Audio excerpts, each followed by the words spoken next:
During my childhood, my family was like a drop of water in a vast river, never remaining in one location very long.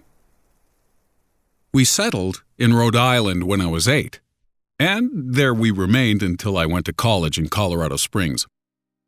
Most of my memories are rooted in Rhode Island, but there are fragments in the attic of my brain which belong to the various homes we had lived in when I was much younger. Most of these memories are unclear and pointless.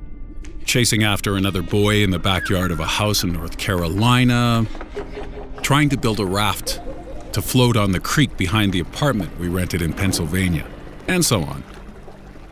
But there is one set of memories which remains as clear as glass, as though they were just made yesterday. I often wonder whether these memories are simply lucid dreams produced by the long sickness I experienced that spring. But in my heart, I know they're real. We were living in a house just outside the bustling metropolis of New Vineyard, Maine, population 643. It was a large structure, especially for a family of 3. There were a number of rooms that I didn't even see in the 5 months we resided there. In some ways, it was a waste of space, but it was the only house on the market at the time, at least within an hour's commute to my father's place of work. The day after my 5th birthday, attended by my parents alone, I came down with a fever. The doctor said I had mononucleosis, which meant no rough play and more fever for at least another 3 weeks. That was horrible timing to be bedridden.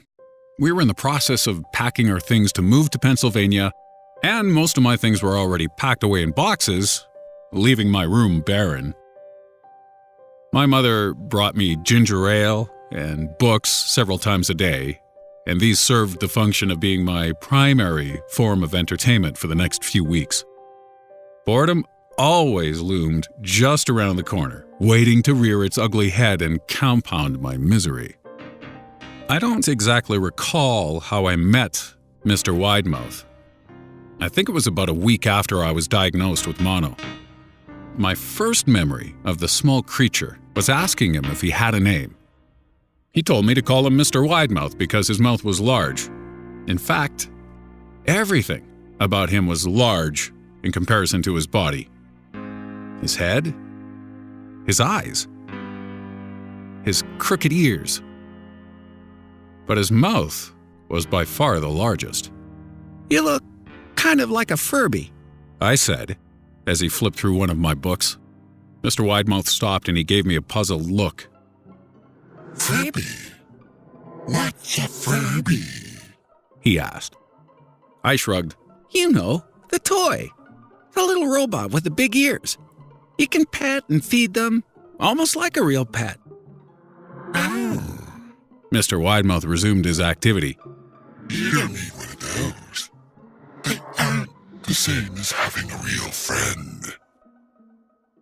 I remember Mr. Widemouth disappearing every time my mother stopped by to check in on me.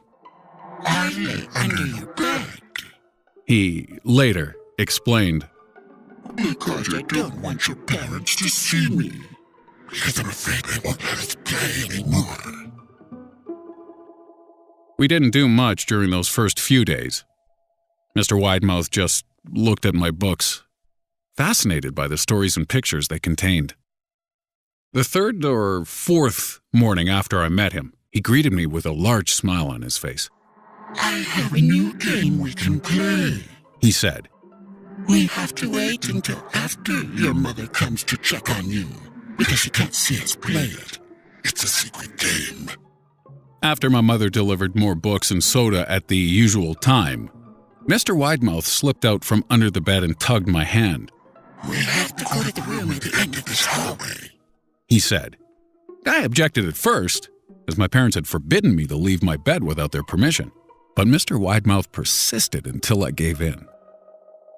The room in question had no furniture or wallpaper. Its only distinguishing feature was a window opposite the doorway. Mr. Widemouth darted across the room and gave the window a firm push, flinging it open. He then beckoned me to look out at the ground below. We were on the second story of the house, but it was on a hill, and from this angle, the drop was farther than 2 stories, due to the incline. I like to play pretend up here. Mr. Widemouth explained. I pretend that there's a big, soft trampoline below this window, and I jump. If you pretend hard enough, you bounce back up like a feather. I want you to try. I was a 5-year-old with a fever, so only a hint of skepticism darted through my thoughts as I looked down and considered the possibility. It's a long drop, I said. But that's all part of the fun. It wouldn't be fun if it was only a short drop. If it were, that way you may as well just bounce on a real trampoline. I toyed with the idea, picturing myself falling through thin air only to bounce back to the window on something unseen by human eyes. But the realist in me prevailed. Maybe some other time, I said. I don't know if I have enough imagination. I could get hurt. Mr. Widemouth's face contorted into a snarl, but only for a moment. Anger gave way to disappointment. If you say so, He said. Spent the rest of the day under my bed, quiet as a mouse. The following morning, Mr. Widemouth arrived holding a small box. I want to teach you how to juggle. He said. Here are some things you can use to practice before I start giving you lessons. I looked in the box. It was full of knives. My parents will kill me. I shouted, horrified that Mr. Widemouth had even brought knives into my room, objects that my parents would never allow me to touch. I'll be spanked and grounded for a year. Mr. Widemouth frowned. It's fun to juggle with these. I want you to try it. I pushed the box away. I can't. I'll get in trouble. Knives aren't safe to just throw in the air. Mr. Widemouth's frown deepened into a scowl. He took the box of knives and slid under my bed, remaining there the rest of the day. I began to wonder how often he was under me. I started having trouble sleeping after that. Mr. Widemouth often woke me up at night, saying he put a real trampoline under the window, a big one that I couldn't see in the dark. I always declined and tried to go back to sleep, but Mr. Widemouth persisted. Sometimes he stayed by my side until early in the morning, encouraging me to jump. He wasn't so fun to play with anymore. My mother came to me one morning and told me I had her permission to walk around outside. She thought the fresh air would be good for me, especially after being confined to my room for so long. Ecstatic, I put on my sneakers and trotted out to the back porch, yearning for the feeling of sun on my face. Mr. Widemouth was waiting for me. I have something I want you to see, He said. I must have given him a weird look because he then said, It's safe. I promise. I followed him to the beginning of a deer trail which ran through the woods behind the house. This is an important path, He explained. I've had a lot of friends about your age. When they were ready, I took them down this path to a special place. You aren't ready yet, but one day I hope to take you there. I returned to the house, wondering what kind of place lay beyond that trail. 2 weeks after I met Mr. Widemouth, the last load of our things had been packed into a moving truck. I would be in the cab of that truck sitting next to my father for the long drive to Pennsylvania.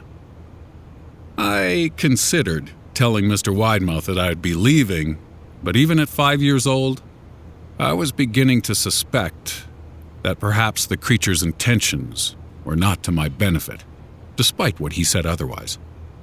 For this reason, I decided to keep my departure a secret. My father and I were in the truck at 4 a.m. He was hoping to make it to Pennsylvania by lunchtime tomorrow with the help of an endless supply of coffee and a six-pack of energy drinks. He seemed more like a man who was about to run a marathon rather than one who was about to spend 2 days sitting still. "Early enough for you?" he asked. I nodded and placed my head against the window, hoping for some sleep before the sun came up. I felt my father's hand on my shoulder. "This is the last move, son," I promise. I know it's hard for you, as sick as you've been. Once Daddy gets promoted, we can settle down and you can make friends." I opened my eyes as we backed out of the driveway, and I saw Mr. Widemouth's silhouette in my bedroom window. He stood motionless until the truck was about to turn onto the main road. He gave a pitiful little wave goodbye, steak knife in hand. I didn't wave back. Years later, I returned to New Vineyard. The piece of land our house stood upon was empty, except for the foundation, as the house burned down a few years after my family left. Out of curiosity, I followed the deer trail that Mr. Widemouth had shown me. Part of me expected him to jump out behind a tree and scare the living bejesus out of me, but I felt that Mr. Widemouth was gone, somehow tied to the house that no longer existed. The trail ended at the New Vineyard Memorial Cemetery. I noticed that many of the tombstones belonged to children.